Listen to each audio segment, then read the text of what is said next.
Então, para meditação, fiquei devendo aí a semana passada, né? Semana passada nós meditamos Apocalipse capítulo 14, versículo 13. E eu me lembro que naquela oportunidade eu estava comentando aqui juntamente com os irmãos que nós temos o costume de dizer, né, que nós não vamos levar nada desse mundo, né? Tu já ouviu isso, Edson? As pessoas dizem assim, não, a gente não vai levar nada desse mundo para a eternidade, então é aqui, e depois lá é lá, né? E a gente tem o costume de falar isso, né? E claro que tem aquela passagem, né, de Jó, eu vim para esse mundo e retornarei, né? Ou seja, eu vim sem bens nenhum e vou voltar sem bens. Era isso que Jó estava falando naquele versículo, né? E é uma verdade. Como ele perdeu todos os bens, Jó perdeu todos os bens, né? E perdeu todos os filhos. Só ficou ele e a esposa, né? E então a riqueza dele praticamente foi roubada, foi aniquilada. E então era nessa circunstância que Jó estava falando, olha, vim para esse mundo, então vou voltar, então o que eu vou me preocupar? Glorificado seja o nome do Senhor, glória a Deus, né? Então ele glorificou a Deus na perda, né? Então quando ele perdeu tudo, ele glorificou a Deus, porque ele sabia que se ele morresse rico não ia adiantar nada, né? E se ele morresse pobre era a mesma coisa. Então ele conseguiu fazer essa leitura. Tem gente que não consegue fazer essa leitura. Ele conseguiu fazer essa leitura e falou isso, né? Então parece que aí alguém pega e diz assim, a gente não vai levar nada desse mundo, e aí vive dissolutamente, né? Sem se preocupar, sem ter responsabilidade nenhuma, né? Só que não é bem assim. Nós vamos levar, sim, alguma coisa nós vamos levar. Apocalipse está escrito, né? E eu queria lembrar isso. Talvez alguém dizendo, o irmão Ronaldo enlouqueceu, nós não vamos levar nada desse. O pior é que nós vamos.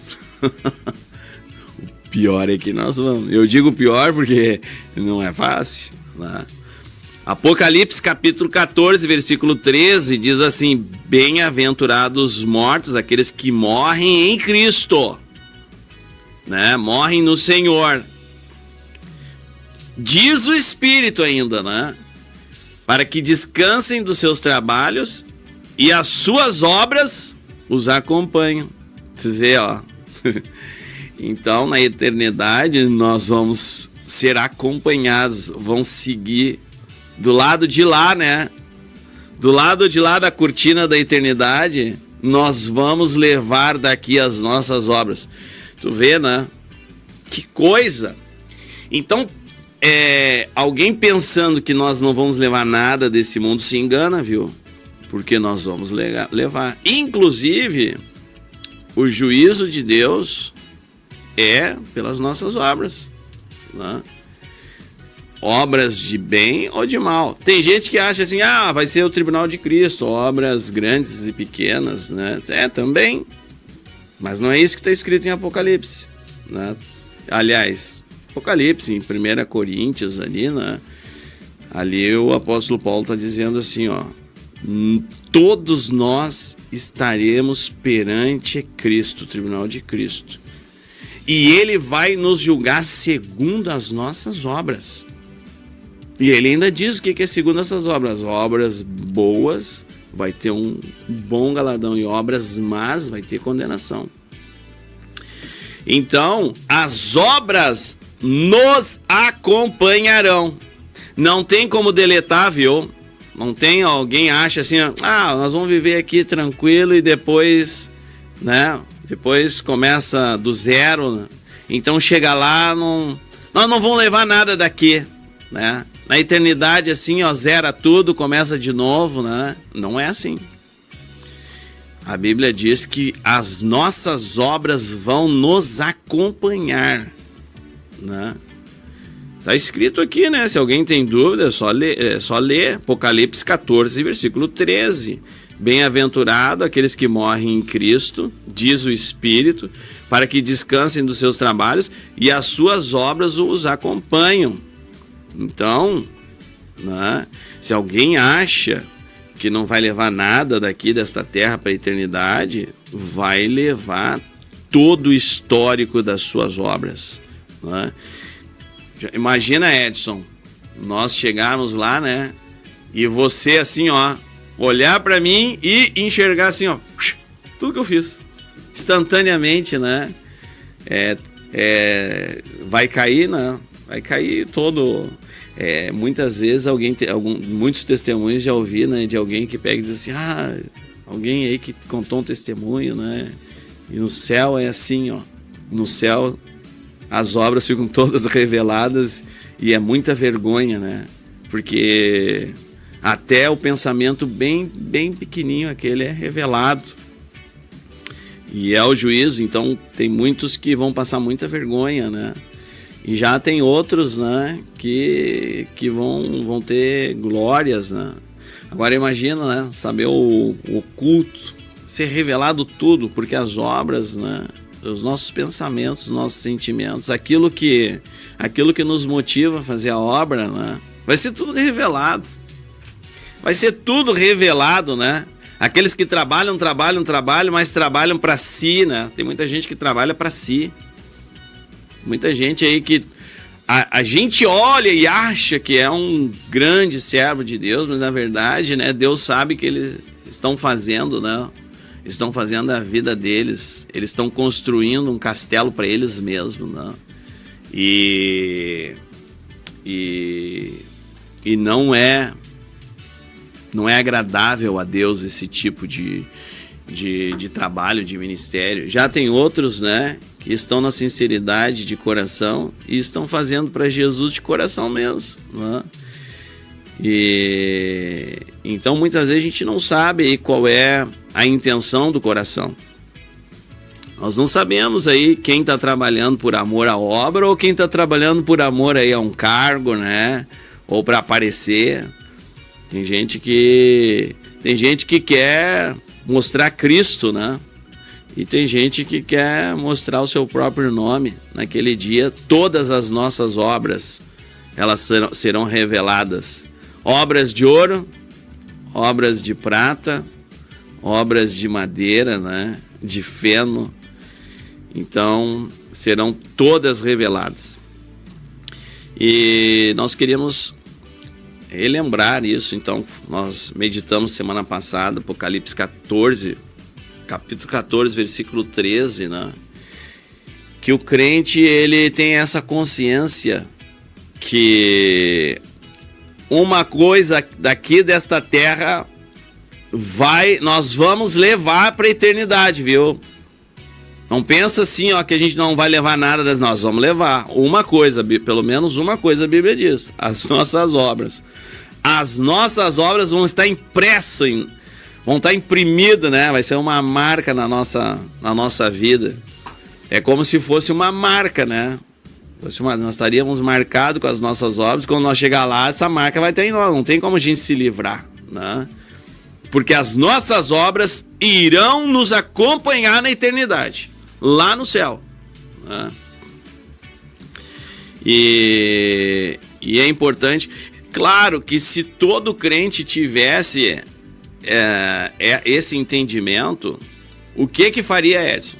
Se tu soubesse, se tu tem, né, o entendimento que as tuas obras vão ser reveladas no céu, ou seja, vão te acompanhar para a eternidade, o que a gente tem que fazer, né? Tem que se dedicar a Cristo. Olha, se eu tenho aqui só o quê?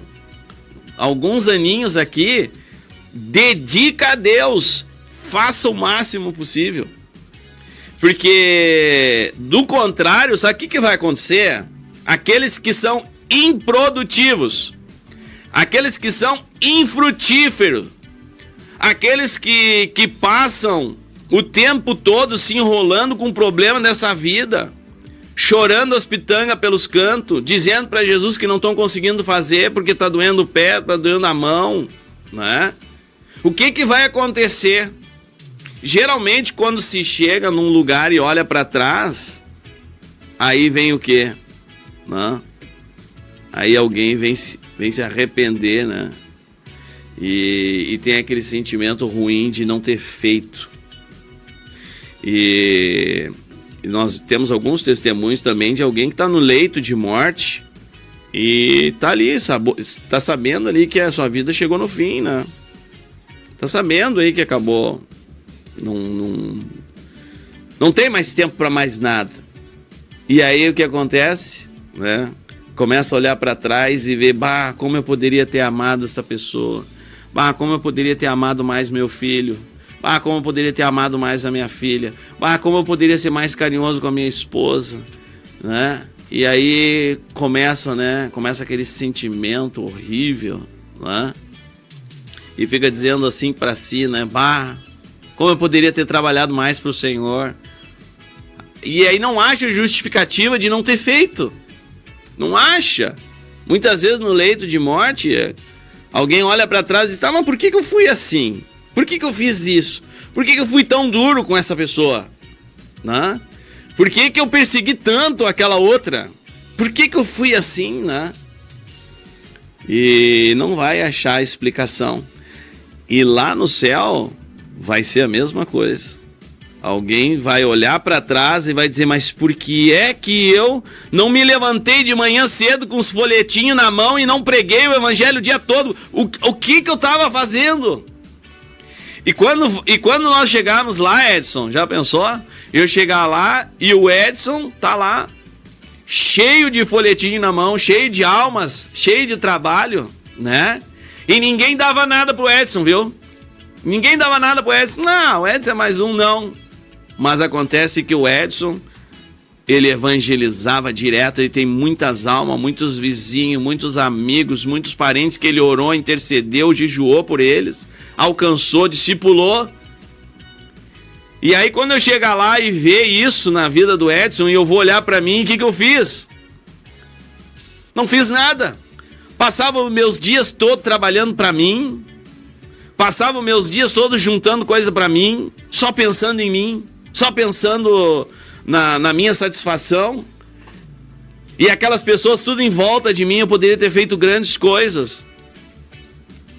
Então, quando a gente lê uma palavra dessa, entende o que o Espírito está dizendo, olha, as tuas obras vão te acompanhar, né?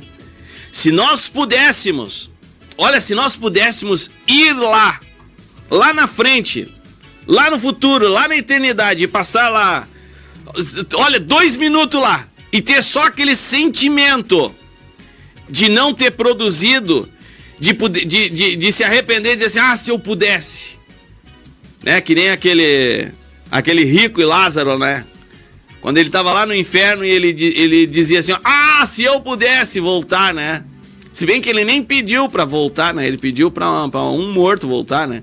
Eu acho que ele pediu naquela oportunidade para Lázaro voltar, né? Porque ele sabia que ele estava perdido. Ele disse assim, então manda Lázaro lá para pregar para os meus parentes.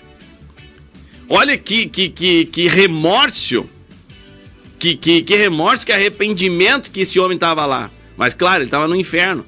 Mas alguém lá na eternidade vai ter um remorso, um arrependimento de não ter feito. E o pior é que não vai dar mais para voltar, viu? Não vai dar para escrever de novo. Porque já vai estar na eternidade, agora já era. As obras que foram feitas foram, e as que não foram, não foram.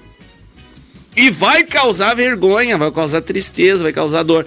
Mas nós hoje aqui, meu irmão, você que está me ouvindo aí, nós estamos aqui com essa chance de produzir, viu? Eu e você, nós estamos com chance ainda, tá tudo na nossa mão. Não chegou esse dia ainda, da prestação de contas. Ou seja, tá na minha e na tua mão de produzir. Faz alguma coisa, porque a Bíblia está dizendo que lá na eternidade nós vamos levar as nossas obras, elas vão nos acompanhar, viu? Então Deus te abençoe com esta palavra. eu precisava retornar, né, esta palavra, porque eu prometi que eu vou dar continuidade e eu quero falar sobre a grande comissão. Eu quero falar essa semana sobre a grande comissão e a grande omissão, viu? Então existe a grande comissão de Deus e a grande omissão, inclusive escrevi no meu livro isso. Então eu quero meditar justamente por causa desta palavra, Apocalipse capítulo 14, versículo 13. Então fica ligadinho que essa semana nós vamos meditar na grande comissão e a grande omissão. Vamos ver onde é que você está, né? Qual é o lugar que está o teu pé, né? Se está na grande comissão ou se está na grande omissão. Vamos orar então. Entregamos essa palavra em nome de Jesus. Que você possa aí passar durante o dia meditando. O que você está fazendo, né? Você tá assim, não está desperdiçando o teu tempo? Todo o tempo e o recurso que Deus está colocando nas tuas mãos, você está negociando os teus talentos, né? Então, fica essa meditação. Vamos orar. Santo Deus, querido Pai, te louvamos, bendizemos o teu santo e maravilhoso nome. Te agradecemos, Senhor, pela tua palavra, que nos abençoa, nos encoraja, nos exorta, Senhor, nos acorda, nos desperta, Senhor. Muito obrigado pela tua palavra poderosa e muito obrigado por nós termos a oportunidade e a liberdade no nosso país, Senhor, de estudarmos, de lermos, de meditarmos, Senhor. Muito obrigado por essa condição, que tu nunca tire isso do nosso país, Pai. Te pedimos, Senhor, pelo dia de hoje, pela esta segunda-feira, essa semana que inicia, Senhor, te entregamos ela nas tuas mãos. Te entregamos nossas famílias, nossos negócios, nossas responsabilidades, tudo nas tuas mãos. Prospera o nosso caminho, Senhor. Dá ordem ao nosso respeito. Nos livra de todo mal, Senhor. Abençoa a tua igreja, abençoa todos aqueles que invocam o teu santo nome. Abençoa, Senhor, aqueles que estão enfermos, aqueles que estão necessitados, aqueles que precisam de uma porta, Senhor. Tu é o Deus da providência, Senhor. Age em favor, Senhor, dos necessitados. E clamamos em favor, Senhor, da nossa geração. Clamamos, Senhor, em favor das nações, em favor dos governos, em favor da nossa nação, dos nossos governantes, Senhor. Que tu dê sabedoria, que tu dê, Senhor, a tua direção. Intervém, Senhor, a respeito da nossa nação.